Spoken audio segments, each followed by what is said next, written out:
Subscribe कीजिए strength facts India channel को और बेल आइकन को दबाइए इतिहास से जुड़े रोचक एवं रोमांचक वीडियोस देखने के लिए। अकबर के दरबारी लेखक मोतमिद खां ने लिखा है, कुंवर मानसिंह है, मुगल दरबार का तैयार किया हुआ खास आदमी है और परजंद के खिताब से सम्मानित हो चुका है। उसे अजमेर के कई मुसलमानों और हिंदू सरदारों के साथ राणा को पराजित करने के लिए भेजा गया।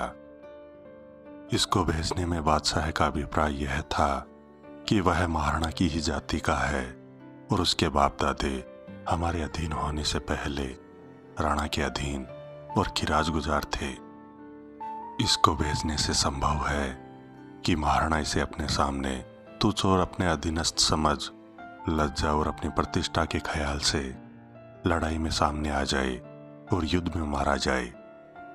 कुंवर मानसिंह शाही फौज के साथ मांडलगढ़ पहुंचा और वहां सेना की तैयारी के लिए कुछ दिन ठहरा। महाराणा ने अपने गर्व के कारण उसे अपने अधीनस्थ जमींदार समझकर उसको उपेक्षा की दृष्टि से देखा और यह सोचा कि मांडलगढ़ पहुंचकर ही लड़े। मोतमिद खां के इस कथन में काफी अंश में सच्चाई दिखाई देती है, क्योंकि आंबेर के कछुआए वास्तव में मेवाड़ के गोहिलों के अधीन सामंत थे। कछवाहा राजा पृथ्वीराज महाराणा सांगा की सेना में था। भारमल का पुत्र भगवान दास भी महाराणा उदय सिंह की सेवा में रहता था। बाद में जब राजा भारमल ने अकबर की अधीनता स्वीकार की, तब से आंबेर वालों ने मेवाड़ की अधीनता छोड़ दी थी। अकबर चाहता था कि महाराणा प्रताप से संधि नहीं की जाए, अपितु उन्हें सम्मुख युद्ध में मारा जाए, और यह कार्य महाराणाओं के पुराने चाकर अपने हाथ से करे। अकबर अच्छी तरह समझता था कि अपने पुराने चाकर के हाथों गुलामी का संदेश पाकर महाराणा अवश्य ही भड़क जाएगा और युद्ध करने पर उतारू हो जाएगा।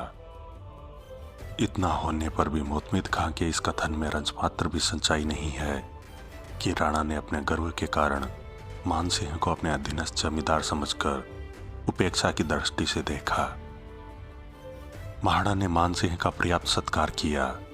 मानसिंह के साथ बैठकर भोजन न करना महाराणा के गर्व का नहीं, अपितु राजनीति का हिस्सा था, जिसके माध्यम से महाराणा ने मानसिंह को स्पष्ट संदेश दिया कि अकबर को बेटियां देने वाले महाराणा के बराबर बैठकर भोजन करने के अधिकारी नहीं है।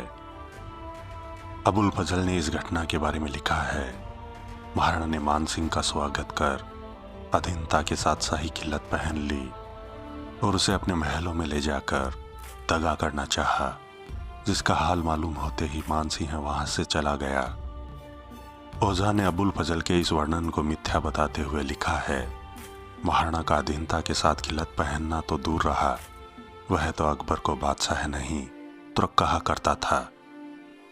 मानसिंह ने बादशाह के पास पहुंचकर अपने अपमान का सारा हाल कहा, जिस पर क्रुद्ध होकर अकबर ने महाराणा का गर्व भंजन कर उसे अपने अधीन करने के लिए मानसिंह को ही भेजने का निश्चय किया।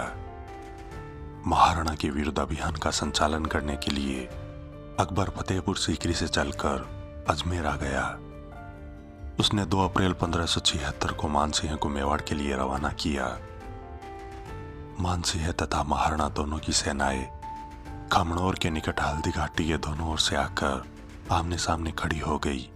मृत्यु की देवी भी अपने खप्पर वीरों के रक्त से भरने के लिए तैयार हो गई। महाराणा प्रताप ने युद्ध में जाने से पहले भूताला गांव के निकट पोला मगरा नामक पहाड़ में स्थित मायरा की गुफा में राजकोष एवं शस्त्रागार स्थापित किया, ताकि संकट काल में भी मेवाड़ का कोष एवं आपातकालीन शस्त्रागार शत्रु की दृष्टि से छिपा हुआ रह सके। इस गुफा की रक्षा का भार महाराणा प्रताप के कुंवर अमर सिंह को दिया गया। अमर सिंह की सहायता के लिए सहसमल एवं कल्याण सिंह को नियुक्त किया गया। भामा शाह का पुत्र जीवा शाह तथा झालामान का पुत्र शत्रुसाल भी अमर सिंह की सेवा में नियत किए गए। दोस्तों, हल्दी घाटी युद्ध से पूर्व के इतिहास को प्रदर्शित करता यह वीडियो आपको कैसा लगा? कृपया लाइक एवं कमेंट जरूर करें। मैं विजय राठौड़ जल्द लौटूंगा इतिहास से जुड़े रोचक एवं रोमांचक वीडियोस लेकर। जुड़े रहें हमारे चैनल स्ट्रेंथ फैक्ट्स इंडिया के साथ। धन्यवाद।